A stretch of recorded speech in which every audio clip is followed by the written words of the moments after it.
राम राम मंडळी. आनंद मोहितेचा तुम्हाला सगळ्यांना नमस्कार. स्वागत आहे आपलं अल्कमिस्ट आनंद या चॅनलमध्ये. आज आपण विषय घेऊन आलेलो आहोत गुढीपाडवा. हो, तर गुढीपाडव्याच्या सगळ्यांना खूप खूप शुभेच्छा सर्वप्रथम. त्याच पद्धतीने आज आपला हिंदू धर्माचा नवीन वर्ष चैत्र महिना या महिन्यापासून चालू होतो आणि गुढीपाडव्याबद्दल बराच संभ्रम समाजामध्ये आहे, तो आपण दूर करण्यासाठी थोडक्यात प्रयत्न करणार आहोत. गुढीपाडव्याच्या दिवशी छत्रपती संभाजी महाराज, धर्मवीर छत्रपती संभाजी महाराज यांची औरंगजेबाने निर्गुण हत्या केली. त्यांना छळ करून मारलं गेलं आणि मारल्यानंतर त्यांचं जे शिर आहे ते भाल्याच्या टोकाला लावून संपूर्ण महाराष्ट्रात फिरवलं गेलं आणि महाराष्ट्रात फिरवल्यानंतर त्यांनी एक आदेश काढला की पूर्ण महाराष्ट्र ह्या दिवशी गुढी उभा करून हा सण आनंदाने साजरा करेल.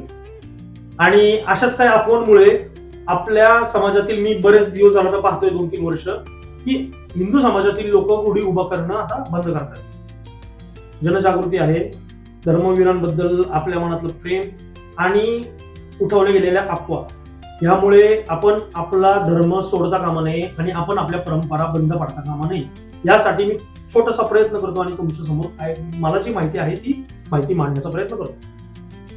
तर औरंगजेबाने आदेश काढून संपूर्ण महाराष्ट्राला सांगितलं की आता इथून पुढे तुम्ही सगळेजणांनी गुढी उभ्या करून याचा आनंदोत्सव साजरा करा. तसं नाहीये मित्रांनो, समजून घ्या. आपल्या गुढीला फार मोठा इतिहास आहे. या औरंगजेबासारख्या आणि यांच्यासारख्या आक्रमकांवर विजय मिळवला आपल्या पूर्वजांनी आणि तेव्हापासून ही गुढी उभारली गेली. त्याचा इतिहास मी तुम्हाला पुढे समजून सांगणार आहे. पण सगळ्यात महत्वाची गोष्ट एक समजून घेण्याची गरज आहे की यादव साम्राज्यानंतर किंवा मराठा साम्राज्यानंतर जर औरंगजेबासारखा एखादा आक्रमक किंवा शासक येतो आणि आपल्या महाराजांची हत्या करतो आणि तो सांगतो की गुढी उभी करा आणि तुम्ही सण साजरा करा आणि आपण ऐकू, असं होईल का? कदापि नाही.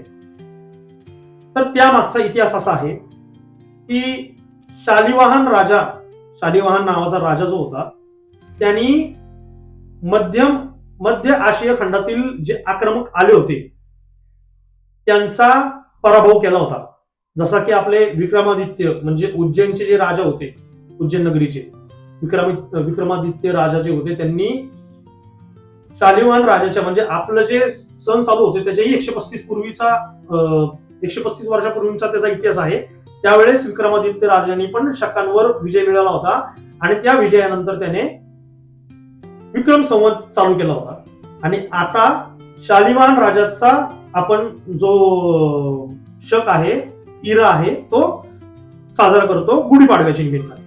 तर शकांवर इसवी सन 78 साली शालिवाहन राजाने विजय मिळवला आणि हा विजय इतका मोठा होता, इतका प्रचंड होता की त्याचा सर्व सनातन धर्मातील लोकांनी, हिंदू धर्मातील लोकांनी स्वीकार केला आणि आपला गुढीपाडवा चैत्र महिना या दिवसापासून नवीन वर्ष साजरा करण्याचा दिवस सुरू झाला आणि आनंदोत्सव सुरू झाला.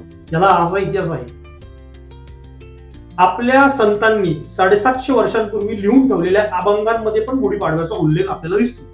मी स्क्रीनवर आपल्याला दाखवतोय, त्यावर आपल्याला कळेलच. तर त्या उल्लेखांमध्ये असं जाणवतं की गुढीपाडवा हा काही औरंगजेबाने सांगितला त्यामुळे सुरू झालेला नाही. गुढीपाडव्याला खूप मोठा इतिहास आहे. तर आता सुरू झालेला आहे शालिवाहन शक 1948, म्हणजे 19 मार्च 2026 रोजी जो गुढीपाडवा आहे त्या दिवशी शालिवाहन शक 1948 सुरू होतोय. तुम्ही कॅलेंडर मध्ये बघू शकता. तर 1948 असं का? 2026 वजा 78 वर्ष, ह्यातून बनलं गेलं 1948. इसवी सन 78 रोजी आपल्याला हा इतिहास मिळाला आणि त्या इतिहासापासून आपण गुढी उभी केली.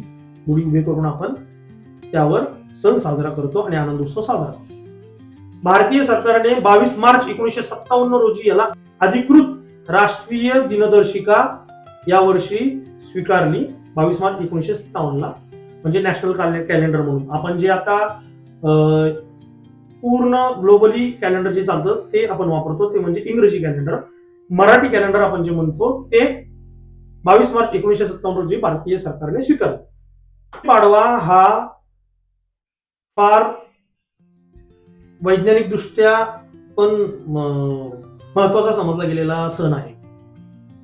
जसं की आपण उंच काठी घेतो, त्या काठीवर तांब्याचा कलश हा उलटा लावतो, त्याच्यावर त्याच्या आतमध्ये रेशमी कापड किंवा आपल्या घरातील स्त्रियांची साडी असं कोणतंही एखादं वस्त्र लावून त्यावर कडुलिंबाचे पानांचा एक डहाळा, आंब्यांच्या पानाचा डहाळा, साखरेच्या गाठी ह्या लावून आपण तो सण साजरा करतो. त्याच्या मागे शास्त्रीय कारण आहेत.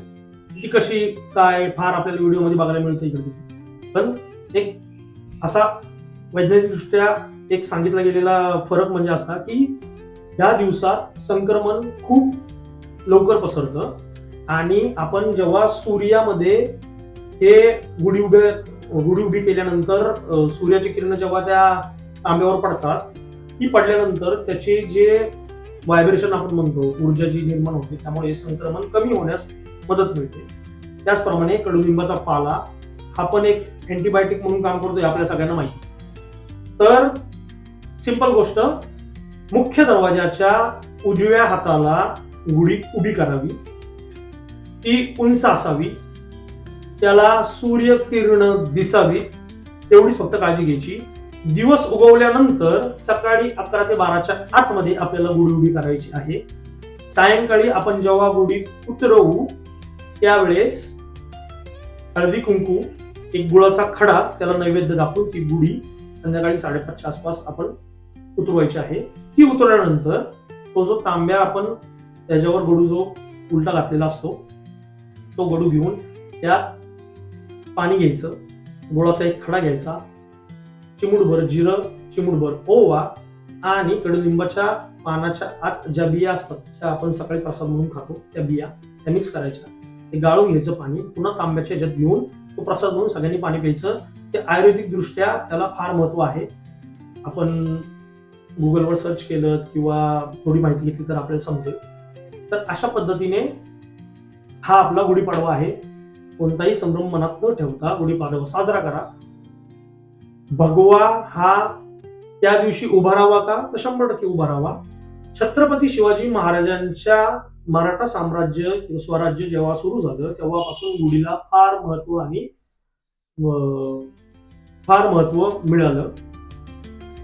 यादव कालानंतर जेव्हा संतांचं म्हणजे वारकरी संप्रदाय आला, वारकरी संप्रदायात पण वारकऱ्यांनी आणि आपल्या संतांनी त्याला महत्व देऊन त्यांना ओळीमध्ये स्थान दिलं, त्याची जनजागृती केली. याचं महत्व आपण सगळ्यांनी समजून घेणं गरजेचं आहे आणि गुढीपाडवा हा फार आनंदाचा दिवस आहे. आपण सगळ्यांनी सुरू करावा, साजरा करावा.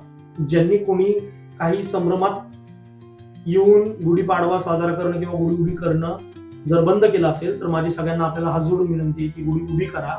गुढी उभी करून आपला सण साजरा करायला सुरुवात करा. कारण अशाच पद्धतीने आपला धर्म बुडवण्यासाठी फार मोठ्या मोठ्या गोष्टी घडून आणल्या गेल्या. त्या घडून आणून त्यांना कारण जोडून आपण का साजरा करू नये हा सण, यासाठी आपल्याला भ्रमात पाडलं गेलं. तर कोणताही भ्रम न मनात ठेवता गुढीपाडवा साजरा करा. आपल्याला सगळ्यांना गुढीपाडव्याच्या आनंद मोहितेकडून आणि परिवाराकडून खूप खूप शुभेच्छा. धन्यवाद. चॅनलला सबस्क्राईब करा, बेल आयकन दाबा आणि व्हिडिओ जर आवडले असेल तर ती नक्की शेअर करा अशी मी सगळ्यांना विनंती करतो. धन्यवाद.